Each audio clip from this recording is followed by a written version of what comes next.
have here is A parallel to B means A cross B equals 0.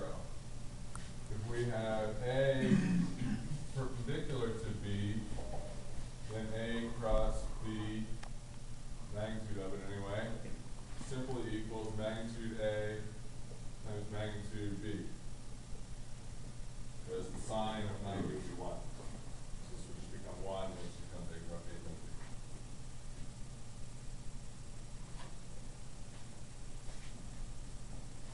Alright. So I'm going to start erasing stuff.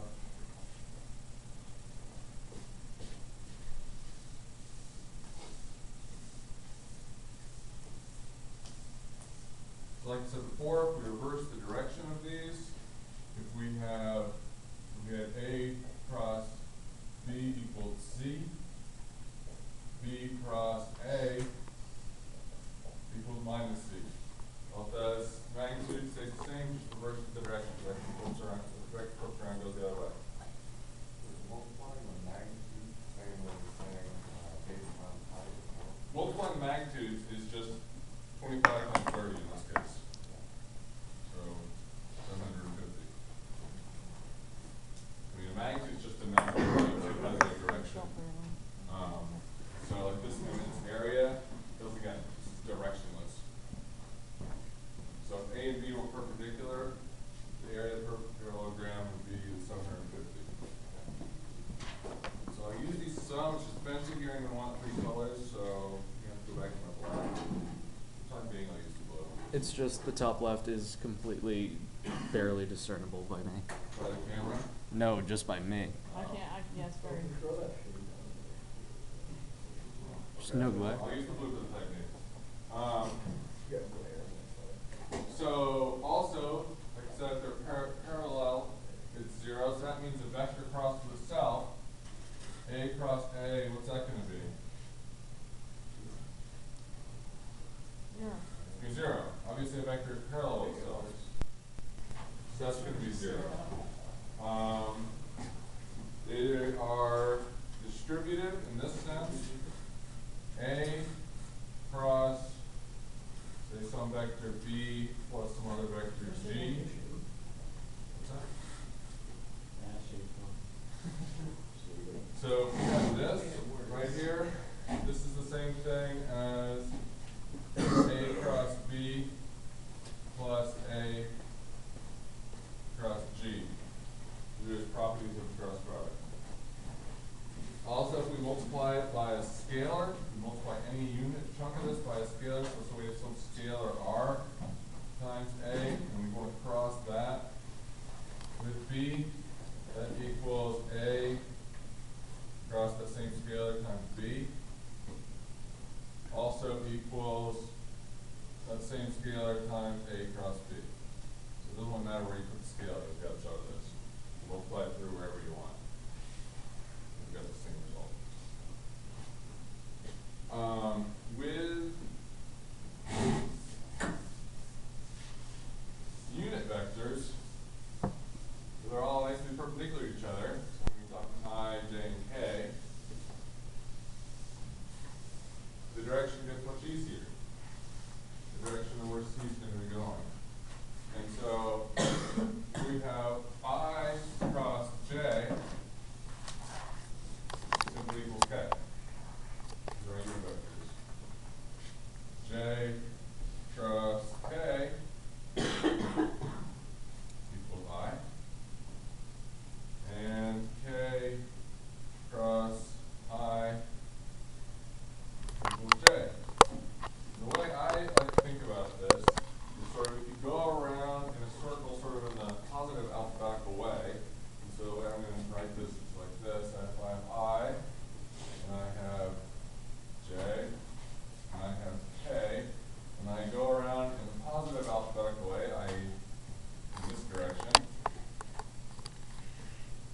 In my positive alphabet, we're going alphabetical order. We're going I, J, J, as opposed to K, J, I. We're going back down. Okay? So I, when the positive alphabet across J, is K. I cross J is K. K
also coplanar, but they're not one of our standard planes. It makes it easy for us.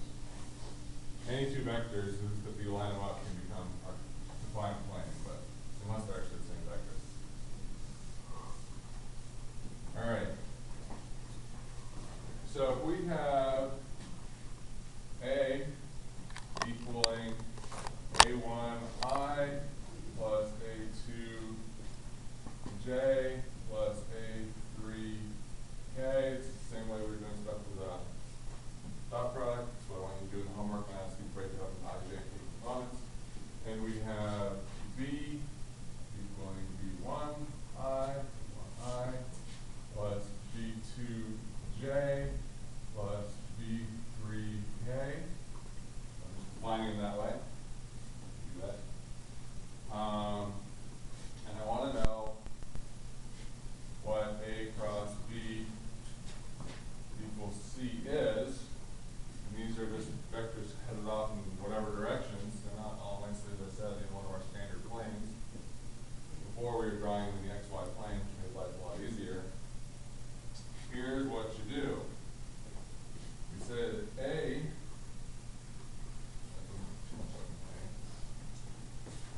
this is kind of where I want to use my color. So I think I'm going to, let's see here, I'll do this one really quick. A, you guys see this one? A cross B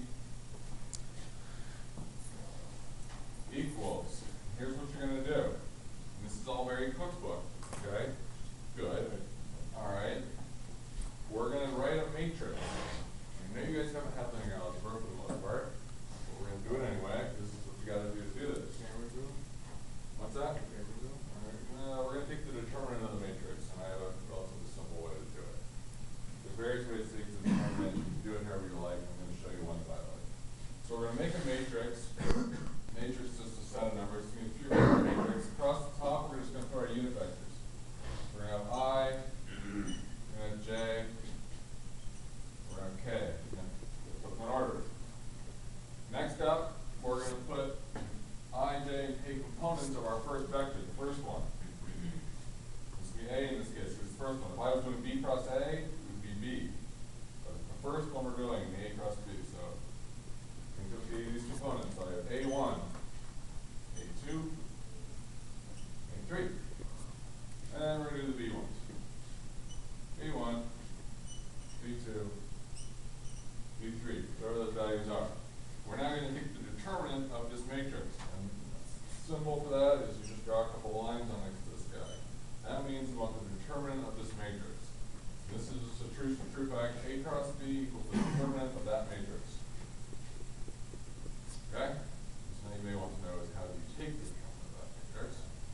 And that's what I'm going to tell you. So my, I guess, preferred way to do this is to rewrite the first two columns next to it.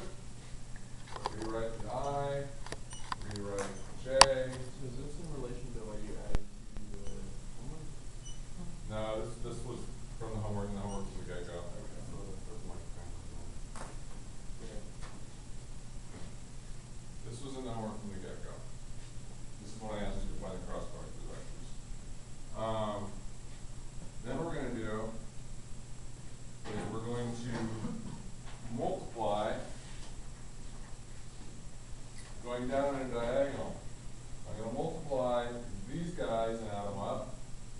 And I'm going to multiply these guys and add them up. And I'm going to multiply these guys and add them up. This is why I added the extra columns to make it easier. So I'm going to add the red products. Each of these is a product. It's going to be A2B3I, and then A3B1J, and A1B2K. So I'm going to add those. All right? Then, so I've got one for each vector. One for the I, one for the J, one for the K. Then I'm going to be subtracting these products. That one,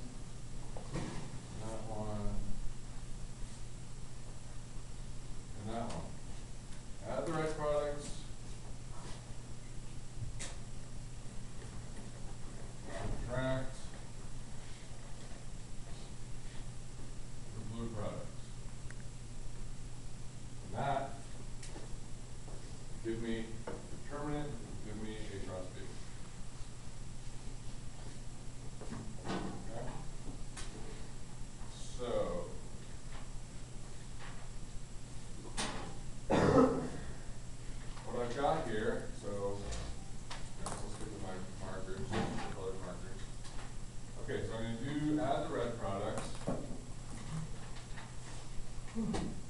So I've got A2B3I.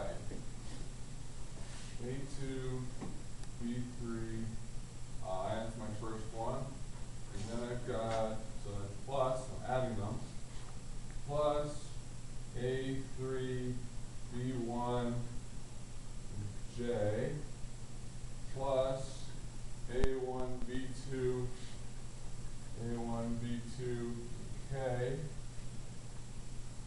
There we go, I added those up. Now I can subtract the blue ones going the other way. So I've got A2B1 and K minus A2B1K minus A3B2I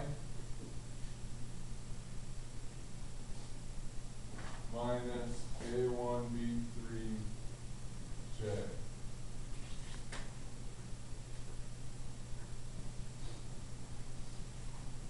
Does everybody see what I've done here?